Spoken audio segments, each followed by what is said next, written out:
어느 평범한 오후 텔레비전을 켰다가 마치 집단적 악몽에서 나온 듯한 장면을 마주하게 된다. 알래스카 땅 위 두 세계 지도자가 카메라 앞에 나란히 서 있다. 하지만 그들이 전달하는 것은 안정감이나 확신이 아니라 모순된 신호, 어색한 제스처, 그리고 변명처럼 들리는 말들 뿐이다. 힘의 순간이자 향후 협상 경로를 결정할 수 있는 만남이어야 했던 장면은 순식간에 잔혹한 연약함과 굴욕의 초상으로 변모한다. 이 장면이 국가정상회의에서 기록된 가장 불편한 순간 중 하나로 남을 것이라는 것은 과장이 아니다. 도대체 어떻게 도널드 트럼프 강력함과 자신감을 상징하던 인물이 이렇게 눈에 띄게 지쳐 보이고 패배감에 짓눌린 얼굴로 나타날 수 있는가? 반대로 블라디미르 푸틴은 처음부터 결과가 정해진 의식에 참석한 듯 단순히 자신의 우월함을 확인하기 위해 온 듯 보였다. 처음 몇 분 만에 그 차이는 극명했다. 트럼프는 자신의 호흡조차 조절하지 못하는 듯 보였다. 멍한 눈빛, 지친 자세, 확신 없는 목소리. 한마디 한마디가 자신을 설득하려는 사람처럼 들렸고 청중을 설득하기보다는 스스로를 납득시키려는 시도 같았다. 장면을 지켜보는 사람들은 거의 육체적 불편을 느낄 정도였다.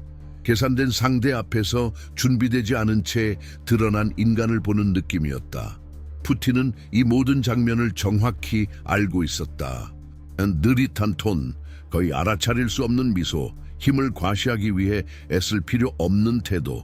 모든 것은 이 만남이 동등한 사람들 간의 회동이 아닌 차이를 드러내기 위해 연출된 무대임을 말해주고 있었다. 더욱 흥미로운 것은 상징적 연출이었다. 알래스카, 많은 러시아인들이 여전히 자신의 역사적 유산으로 여기는 땅. 이곳이 바로 권력 과시의 무대로 선택되었다. 우연이 아니다. 푸틴은 정치 국제 무대에서 상징의 힘을 정확히 알고 있다. 미국 영토 위에 서서 과거의 유령을 불러오고 동시에 집단 기억의 경계를 마음대로 조종할 수 있음을 은연중에 드러낸 것이다. 이에 트럼프는 어떻게 반응했는가? 반응하지 않았다. 도전하지 않았다. 교정하지도 않았다. 그는 단지 낙담한 표정으로 그 공간을 채웠고 마치 도발을 자연스러운 일로 받아들이는 듯했다. 도발은 푸틴의 입에서만 나온 것이 아니었다. 세르게이 라브로프, 러시아 외무장관 역시 카메라 앞에 소련을 상징하는 셔츠를 입고 나타났다. 21세기의 미국 대통령 앞에서 과거 수십 년간 워싱턴의 가장 큰 이념적 적이었던 체제를 상징하는 문양을 드러낸 것이다. 단순한 디테일이 아니었다. 냉전의 서사를 필요할 때마다 소환할 수 있음을 선언하는 상징적 경고였다. 질문은 명확했다. 이런 제스처가 공식 회동에서 수백만 명이 보는 앞에서 어떻게 허용될 수 있는가? 트럼프는 다시 반응하지 않았다. 이 반응의 공백이 아마도 전체 장면에서 가장 충격적인 부분일 것이다. 단순히 두 권력자가 만난 것이 아니었다. 전체 국가가 실시간으로 조롱당하는 장면이었다. 우리가 본 것은 전략적 파트너나 상호 존중하는 라이벌 간의 협상이 아니라 오직 한쪽만 연출권을 쥔 굴욕의 연극이었다. 세계는 어떻게 몇 분 만에 고개를 숙인 대통령을 보고 해석해야 하는가? 그리고 이 모든 것이 개인적인 스타일의 문제였다고 생각한다면 오산이다. 트럼프의 목소리 톤은 단순한 피로를 넘어 이미 첫 질문 이전부터 받아들인 패배감을 드러냈다. 연설은 일반적이고 실체 없는 문장으로 이어졌으며 이미 진 게임에서 시간을 벌려는 듯했다. 기자들은 긴장하며 질문을 준비했지만 그 역할은 배제되었다. 기자회견이라는 발표는 허울뿐이었다. 발언이 끝나자 행사는 급히 종료되었다. 반론의 기회는 없었다. 결국 공식 오찬마저 취소되었다. 외교적 약속을 확인해야 할 자리였지만 어떠한 예의나 긴장을 숨기려는 시도조차 없었다. 두 지도자는 무대에서 급히 떠났다. 푸틴은 정확히 원하는 것을 얻은 듯 만족스러운 표정으로, 트럼프는 존재 자체의 무게를 버티기조차 힘든 듯한 표정으로 돌아왔다. 이 장면을 보고 누구나 피할 수 없는 질문을 하게 된다. 이렇게 기대를 모은 회동이 어떻게 아무런 실질적 성과 없이 끝날 수 있는가? 국민에게 자신의 대통령이 외국 지도자가 작성한 연극 속 단역처럼 보였다는 것을 어떻게 정당화할 수 있는가? 무엇보다 국제적 경쟁이 치열한 순간 약함을 드러낸 이미지가 세계에 끼치는 영향은 무엇인가? 정치가 연극이 될 때 모든 제스처는 의미를 갖는다. 알래스카 회의실에서 모든 제스처는 한쪽의 복종과 다른 쪽의 지배를 나타냈다. 관객은 모순을 목격했다. 자신의 공적 경력을 무적이라며 쌓아 올린 남자가 도발의 기술을 완벽히 지배하는 상대 앞에서 자세를 유지하지 못하는 모습. 바로 그 대비 속에서 재앙의 본질이 드러난다. 단순한 소통 실패가 아니라 어떤 연설보다 더 큰 소리를 내는 상징의 힘이 증명된 순간이다. 회의가 끝났을 때 공기 중에 남은 침묵은 단순히 외교 행사 종료를 의미하는 것이 아니라 그 만남이 가진 상징적 무게가 집단적인 불편함으로 전환된 순간의 시작이었다. 도널드 트럼프는 수차례 자신을 불굴의 남자로 포장했지만 세계 앞에 나타난 그는 연약하고 자신의 목소리조차 통제하지 못하는 인물처럼 보였다. 그는 에너지를 잃었을 뿐만 아니라 자신의 수사학을 지탱하던 확신마저 잃은 듯했다. 이를 지켜보는 사람들은 즉시 눈치챌 수 있었다. 불규칙한 호흡, 확신 없는 손짓, 단단한 생각을 구성하지 못하고 돌려 말하는 방식, 명확함도 방향성도 없었다. 전 세계에 공개된 취약한 공인 한 명이 드러난 순간이었다. 이 취약성은 정치적 장면에만 국한되지 않았다. 회의를 지켜본 많은 사람들은 그 지친 얼굴 속에서 자신의 삶에서 이미 경험한 순간을 떠올렸다. 갑작스러운 신뢰 상실, 흔들림 없을 것 같던 이가 균열을 드러내는 순간. 30살에서 65살 사이의 남녀에게 이 장면은 무서운 상사가 회의에서 주저하는 모습, 혹은 한때 강력했던 아버지가 권위 뒤에 숨겨둔 연약함을 드러낸 순간을 떠올리게 했을 수 있다. 권력의 상징이어야 할 인물이 자신의 그림자로 변하는 모습을 목격하는 무게는 당혹감과 우울감을 동시에 불러일으킨다. 이것은 단순한 정치적 실수만이 아니었다. 내면의 붕괴를 보여주는 초상화였다. 트럼프는 낮은 목소리로 합의가 없다고 선언했지만 신중함이나 전략적 계산의 표현이 아니라 이미 패배를 받아들인 듯한 체념의 인정처럼 들렸다. 몸은 말보다 더 많은 것을 이야기했다. 구부러진 어깨, 아무도 바라보지 않는 눈, 자신을 지탱할 수 없는 장소에서 벗어나려는 듯 서둘러 회견을 마치는 태도. 수백만의 시선 앞에서 이런 상태를 느낀다면 얼마나 파괴적일지 생각하지 않을 수 없다. 시청자들은 자신의 삶을 되돌아보며 압박이 너무 커 도망치고 싶었던 순간을 떠올렸다. 그러나 차이점은 이번 경우 도망치는 것이 개인적 행위가 아니라 국가적 약점의 상징으로 생중계되었다는 것이다. 공식 만찬이 취소되면서 이러한 인식은 확정되었다. 합의, 비공식 회담, 계산된 예의 표현이 이루어져야 할 자리였던 테이블은 단순히 일정에서 제거되었다. 건배도, 웃는 사진도, 대안적 내러티브를 만들려는 시도도 없었다. 마치 가족 저녁 식사가 계획되었다가 싸움으로 인해 중단되고 각자 자기 자리로 돌아가야 했던 순간과 같았다. 50세 이상이라면 정치적 논쟁으로 인해 끊어진 가족 식사를 떠올릴 수 있다. 그러나 그 순간의 무대는 세계였고 관객은 수십억 명이었다. 트럼프와 푸틴의 대비는 상황을 더욱 고통스럽게 만들었다. 푸틴은 완전히 통제하는 듯했고 거의 무관심한 태도로 이번 회의가 그의 상징적 승리 컬렉션의 또 다른 한 조각에 불과한 듯 보였다. 그는 목소리를 높일 필요도 직접 위협할 필요도 없었다. 그저 제스처를 이끄는 평온함만으로 충분했다. 조종자와 함께 일해본 사람이라면 이 시선을 알아볼 수 있다. 상대가 이미 시작 전에 패배했음을 아는 자의 평정, 게임의 규칙을 단 한 명만 아는 장면이었다. 트럼프는 그 판에서 적극적 참가자라기보다 말 그대로 말판의 한 조각처럼 보였다. 미국 국민이 이 모든 것을 지켜보는 심정은 어떠했을까? 많은 사람에게 그것은 과거 실망을 되살리는 경험이었다.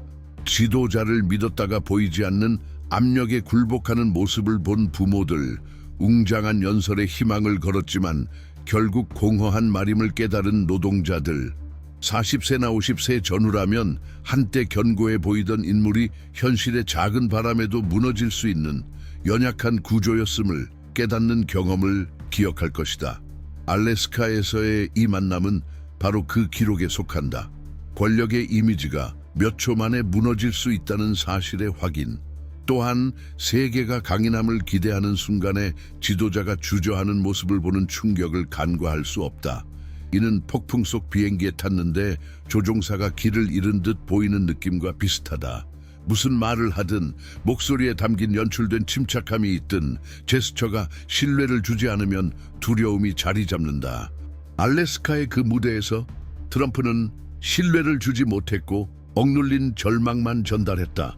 마치 조종관을 잡는 대신 손을 놓고 운명을 난기류에 맡긴 지휘관을 보는 것과 같았다.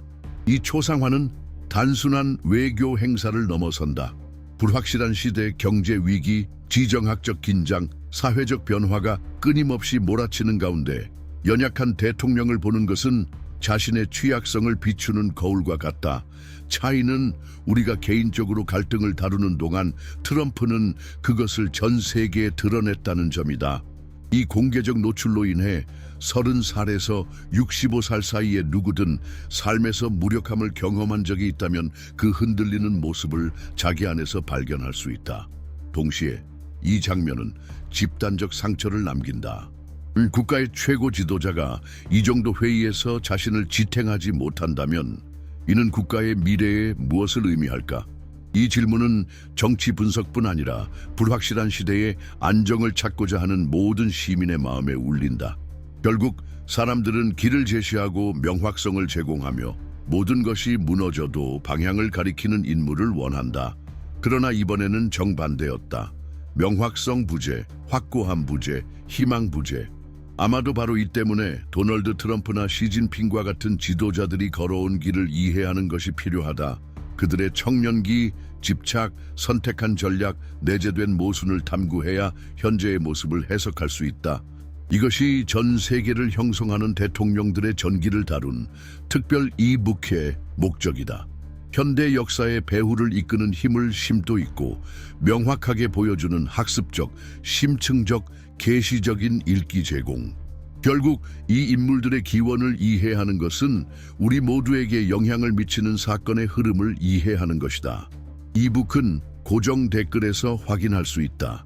Toen Vladimir Poetin zijn toespraak beëindigde met de provocatie, misschien de volgende keer in Moskou, kreeg de scène een gewicht dat elke diplomatieke beleefdheid overstijgt.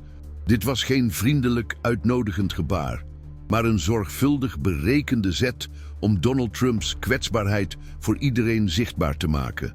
Het publiek zag geen leider die met kracht reageerde, maar een man die aarzelde, nerveus lachte en een blik van vermoeidheid en onderwerping liet zien. Het was alsof Poetin een merk had gedrukt. Het podium veranderde in een zorgvuldig geplande vernederingsarena. En de vraag die door de hoofden van velen ging: hoe kan een president dit soort openbare provocaties accepteren zonder passende reactie? De pers, gewend aan gecontroleerde toespraken, stond perplex.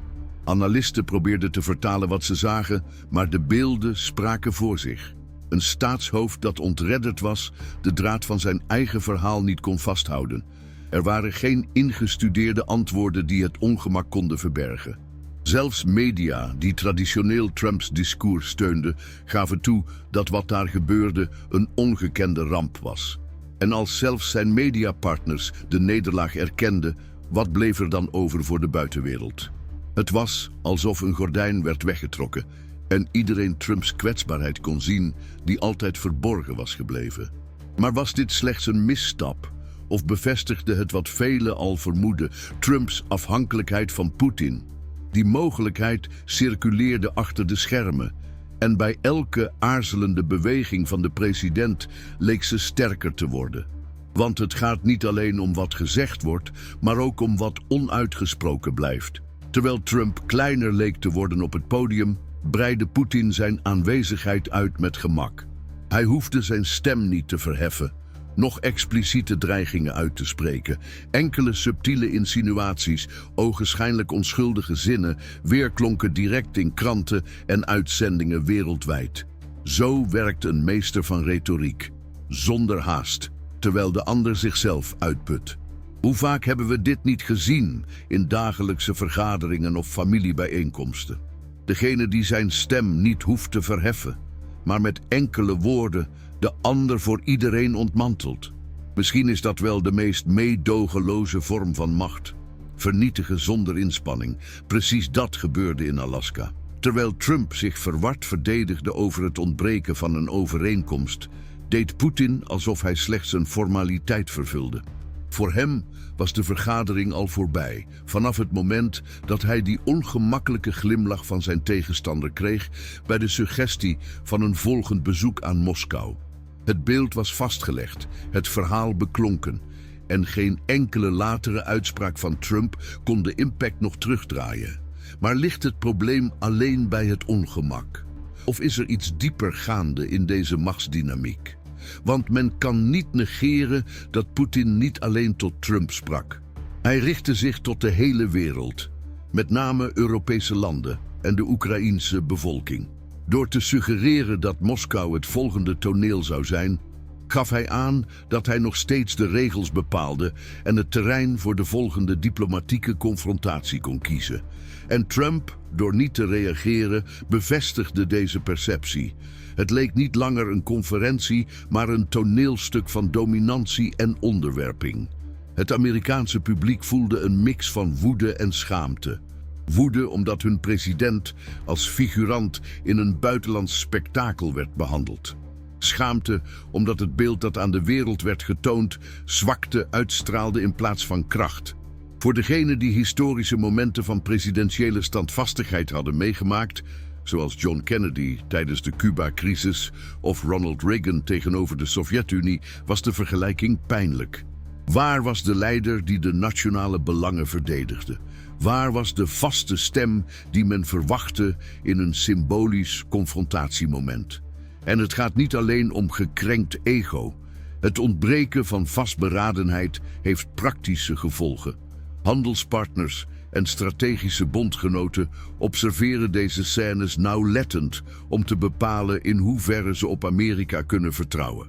Als Trump niet bestand is tegen een publieke provocatie, hoe zou hij dan omgaan met geheime druk in onderhandelingen?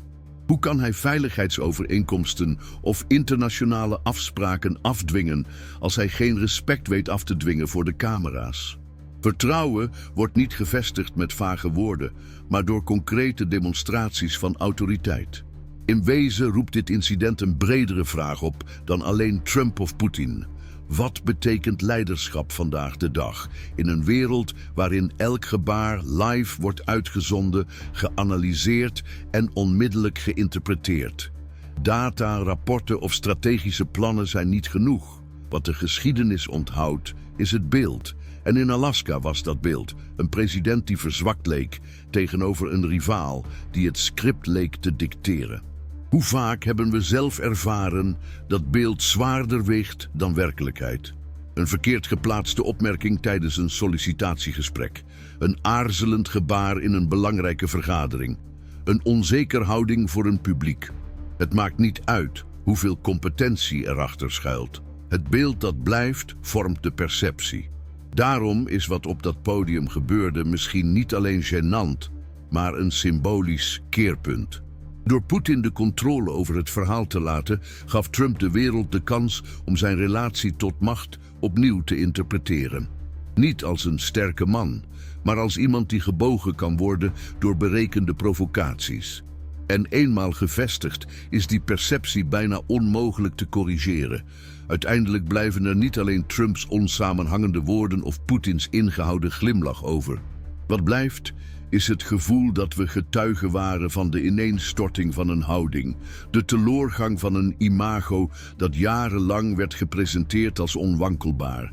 En de vraag die blijft hangen, als zelfs zijn bondgenoten de nederlaag erkennen, wat gebeurt er als tegenstanders nog meer druk uitoefenen? Op dat punt overstijgt het verhaal internationale politiek en raakt het ons allemaal. Want de scène in Alaska is een wrede herinnering dat geen enkel masker van kracht eeuwig blijft. Vroeg of laat verschijnt kwetsbaarheid. En wanneer dit op het wereldtoneel gebeurt, kunnen de gevolgen verwoestend zijn. Als je tot hier hebt gelezen, is het omdat je meer wilt begrijpen dan alleen de oppervlakkige nieuwsberichten.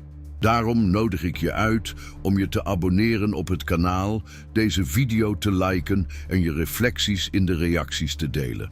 Jouw stem is een essentieel onderdeel van dit gesprek. Samen kunnen we dit ongemak omzetten in begrip. En dat begrip in actie.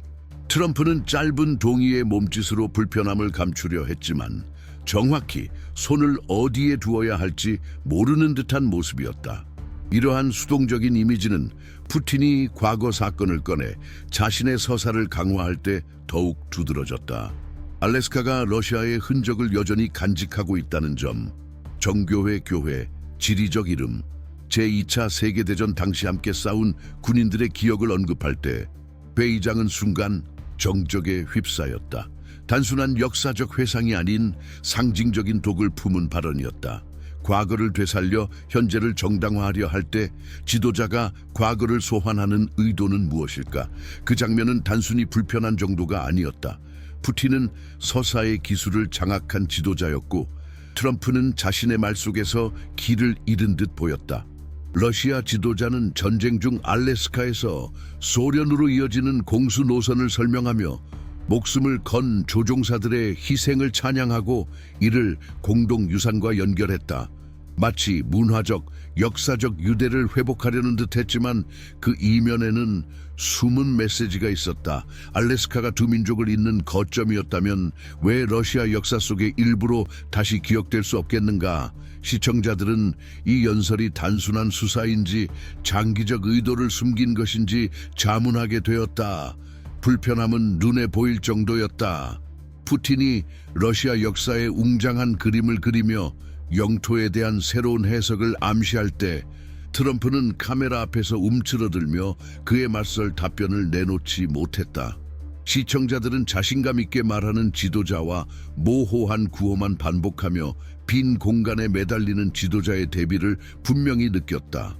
협상의 테이블은 더 이상 대화의 장이 아니라 굴욕의 무대가 되었다. 가장 불안한 점은 이것이 단순한 상징적 도발이 아니었다는 것이다. 알래스카를 공동유산으로 연결하며 푸틴은 미국인뿐만 아니라 자국 국민에게도 직접적인 메시지를 보냈다. 러시아가 현재 국경을 넘어 장소와 기억, 영토를 주장할 수 있다는 신호였다. 오늘날에도 소련 붕괴를 비극으로 여기는 러시아 시민들에게 이 연설이 어떤 영향을 미칠까? 그리고 알래스카에 거주하는 미국 가정들에게 외국 지도자가 그들의 고향을 되찾아야 할 과거의 일부로 말할 때 그 심리는 어떨까? 이러한 도발은 점점 더 혼란스러워지는 트럼프의 모습을 드러냈다. 푸틴이 한 문장마다 자신의 서사적 영역을 확장할 때 트럼프는 우호적 관계와 상호 존중을 언급하며 인정을 구할 뿐이었다. 하지만 누군가가 뿌리를 공유하며 폭력과 영토 야망을 정당화하는 상황에서 존중을 주장하는 것은 얼마나 설득력이 있을까? 이는 가장 명백한 굴복의 표시가 아니겠는가? 세계 곳곳에서 생중계를 지켜본 사람들은 그 장면에서 느껴지는 무력감을 경험했다. 가족 내 논쟁에서 한쪽이 자신감 있게 말하고 다른 쪽이 움츠러든 경험을 가진 부모들은 이 패턴을 인지했다. 직장에서 조종적인 상사가 동료 앞에서 사실을 강요하는 모습을 본 노동자들은 침묵이 얼마나 파괴적일 수 있는지 기억했다. 알래스카의 무대는 개인적 상황의 은유가 되었다. 확신 있게 말하는 자의 승리와 반응하지 못하는 자의 패배, 여기에 더해 더욱 고통스러운 모순이 나타났다. 트럼프가 어느 정도 정상성을 보여주려 애쓸 때 푸틴은 지속 가능한 안보와 세계적 균형을 언급했다. 처음에는 화해적 어조로 들렸지만 실제로는 일방적 양보를 의미했다. 평화의 대가가 우크라이나와 궁극적으로 미국 지도력의 취약성을 담보로 치러질 것임을 암시했다. 평화를 지키는 척하는 발언이 실제로는 폭력적 확장 프로젝트를 숨기고 있는 것은 아닐까? 알래스카에서 일어난 것은 단순한 두 지도자의 만남이 아니었다. 각 문장이 계획된 타격으로 기능하는 상징적 싸움이었다. 푸틴은 과거를 이야기하며 미래를 설계하고 문화를 소환하여 권력을 정당화하며 기억을 이용해 위협을 합리화했다. 트럼프는 단호하게 반격하지 못하고 각 말이 그대로 울려 퍼지도록 내버려 두었다. 결과는 대화가 아니라 대화로 위장된 일방적 독백이었다. 이를 지켜보는 사람들은 분명히 이해했다. 균형이 깨졌고 회의실은 협상의 공간이 아닌 강압의 장이 되었다. 그렇다면 묻지 않을 수 없는 질문이 나온다. 과연 부식적인 암시 앞에서 반응하지 못하는 대통령을 갖는다는 것은 한 국가의 운명에 어떤 의미일까? 침묵하는 대통령이 외교적 측면뿐만 아니라 국가 전체의 신뢰에 어떤 영향을 미칠까? 협상 테이블에서 무슨 일이 일어나든 집단적 인식이 동맹, 시장, 전략적 결정에 영향을 준다는 사실을 간과할 수 없다. 세계가 흡수하는 이미지가 굴복이라면 그 대가는 sooner or later 반드시 치러질 것이다. 반대로 도널드 트럼프는 자신의 망설임에 사로잡힌 인질처럼 보였다. 그의 발언은 산만한 문장과 러시아 지도자와의 좋은 관계를 칭찬하는 어색한 말 사이에서 흔들렸다. 그 대비는 거의 고통스럽게 느껴졌다. 한쪽에는 권력을 공고히 하기 위해 수사학을 무기로 삼는 지도자가 있었고, 다른 쪽에는 매 단어마다 불신 어린 청중 앞에서 자신을 변명하려는 사람이 있었다. 어느 순간 트럼프는 합의가 있다면 매주 수천 명의 생명을 구할 수 있다고 암시하려 했다. 그러나 그 문장은 맥락 없이, 구체적인 제안 없이 공중에 떨어진 무거운 짐처럼 느껴졌다. 숫자 하나가 허공에 떠 있는 것처럼 보였고 약속이라기보다 절망의 표현에 가까웠다. 이 세부 사항은 사소하게 보일 수 있지만 지켜보는 사람들에게는 큰 의미를 드러냈다. 대통령이 자신의 서사를 뒷받침하기 위해 부정확한 수치를 사용한다면 그는 준비 부족뿐만 아니라 확신의 부재까지 드러낸다. 회의에서 상사가 답변 부족을 숨기려 애쓰는 모습을 본 적 있는 사람들은 이 톤을 쉽게 알아차릴 수 있다. 차이점은 여기서 다루는 것이 작은 회사 프로젝트나 예산이 아니라는 점이었다. 이것은 전쟁, 인간의 생명, 국제관계가 걸린 문제였다. 그 다음 상황은 더욱 불안했다. 푸틴은 중심 주제에 머무르지 않고 두 사람 사이에 이미 이해관계가 형성되어 있다는 뉘앙스를 풍기기 시작했다. 트럼프는 이를 부인하며 어떠한 합의도 없다고 주장했다. 그러나 자신의 몸짓이 이를 배반하는 상황에서 어떻게 단호하게 부인할 수 있을까? 발언하는 동안 그는 아래를 바라보고 눈앞의 서류를 만지며 청중의 시선을 피했다.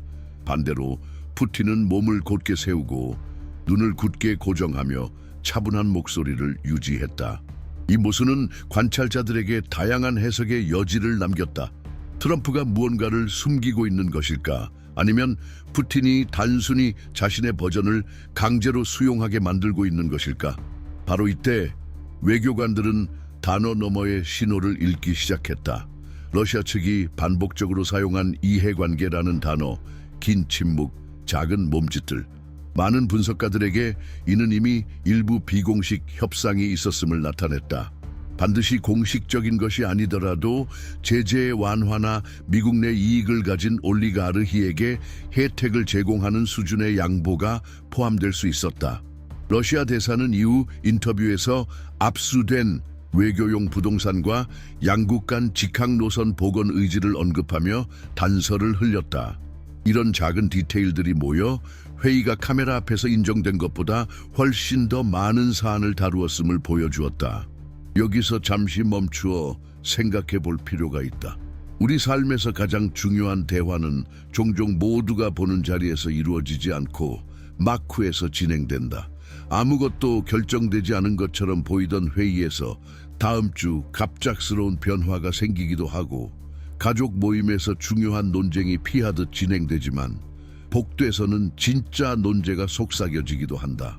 알래스카 무대 역시 같은 패턴을 반복하는 듯했다. 카메라를 위한 허울뿐인 쇼, 실제로 중요한 일은 병행되는 대화 속에 숨겨져 있었다. 관중들은 트럼프가 통제권을 되찾으려 시도하며 논의된 내용을 보고하기 위해 유럽 지도자들과 우크라이나 대통령 볼로디미르 젤렌스키에게 전화를 걸겠다고 약속할 때 놀라움을 금치 못했다. 하지만 그가 말하는 톤은 거의 유치하게 느껴졌고 마치 학생이 교사에게 숙제를 나중에 제출하겠다고 약속하는 듯했다. 곧 전화하겠다는 급한 말은 그가 그 순간 주도권을 잡을 준비가 되어 있지 않음을 더욱 강조했다.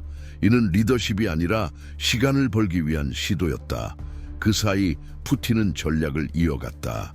그는 트럼프 수행단에 있는 위대한 지도자들에게 감사의 말을 전하며 미국 측 인물들의 이름을 계산적으로 언급했다. 마치 상대 팀 내에서조차 지지를 확보했다는 것을 보여주려는 듯했다. 공개적으로 이름을 언급하면서 푸틴은 그들을 자신의 내러티브 속에 포함시켰다.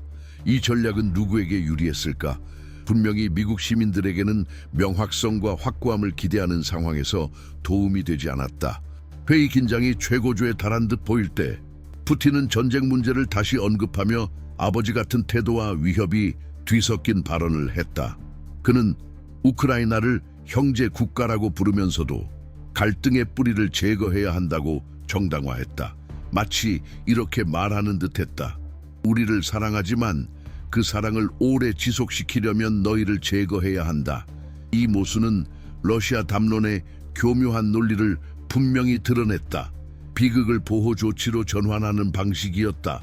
본질적으로 부조리를 정상화하는 발언을 어떻게 반박할 수 있을까? 트럼프는 이에 대응해 자신이 항상 푸틴과 특별한 관계를 가졌으며 첫 번째 임기 동안 내부 조사로 인해 피해를 보았다고 청중에게 상기시켰다. 그는 현재 상황에서 벗어나 과거를 정당화하려 했다. 반면 푸틴은 미래를 이야기했다. 이러한 시간적 불일치는 한쪽이 리듬을 지배하고 다른 쪽이 오래된 변명을 붙잡고 있는 느낌을 더욱 강화했다. 많은 관찰자들은 다음과 같은 의문을 품었다. 두 사람의 큰 차이는 단어에 있는 것이 아니라 각자가 자신의 역할을 이해하는 방식에 있는 것 아닐까? 푸틴에게 통치란 끊임없는 힘을 연출하고 지배를 투사하며 집단 기억을 조작하는 것이다. 트럼프에게는 우선순위가 자신의 이미지를 카메라 앞에서 보존하는 것이며 정치적 일관성은 후순위로 보인다. 이렇게 극명히 다른 두 관점이 동일한 무대에서 만날 수 있을까? 상황은 더욱 초현실적으로 전개되었다. 푸틴은 2022년을 직접 언급하며 트럼프가 권력에 있었다면 전쟁이 시작되지 않았을 것이라고 암시했다. 숨은 메시지는 명확했다. 보다 유연한 정부 아래라면 러시아는 큰 저항 없이 목표를 달성할 수 있었을 것이라는 뜻이었다. 이 발언은 고백처럼 들리면서도 은밀한 비난이기도 했다. 트럼프는 이를 반박하지 않고 불편하게 웃기만 했으며 발언의 심각성을 이해하지 못한 듯 보였다. 관중들은 단순한 정치적 순간이 아닌 역사책에서 연구될 장면을 목격했다는 씁쓸한 감정을 느꼈다. 정치적 결정뿐만 아니라 모두 앞에서 드러난 굴복의 이미지 때문이었다. 회의에서 자신의 목소리가 무시되었던 경험이 있는 사람들에게 알래스카 장면은 힘이 확고하게 유지되지 않을 때 어떻게 사라질 수 있는지를 상기시키는 고통스러운 기억이었다. 이 모든 이야기가 보여주는 것은 단순한 외교회담 이상의 의미를 지닙니다. 알래스카에서 벌어진 사건은 인식, 권력, 그리고 내러티브에 대한 가혹한 교훈입니다. 국가 간 협상의 무대가 되어야 했던 알래스카는 심리적 조작의 극장이 되었습니다. 트럼프의 한마디 한마디, 몸짓, 침묵은 모두 취약함을 강화하는 듯했고 반면 푸틴은 차갑고 계산된 톤을 유지하며 보이지 않는 오케스트라의 지휘자처럼 리듬과 긴장, 그리고 영향력을 통제했습니다.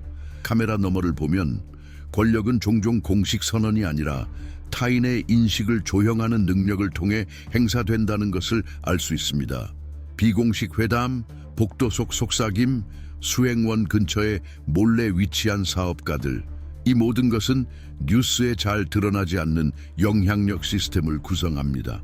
실제 외교의 진정한 성과는 공표되는 것이 아니라 종종 눈에 보이지 않고 형태를 갖지 않으며, 그러나 국가 현실을 깊이 바꾸는 방식으로 얻어진다는 사실입니다. 알래스카 사건에서 공개된 이야기는 단순히 결정을 숨긴 것이 아니라 러시아의 힘을 공고히 하는 무대였습니다.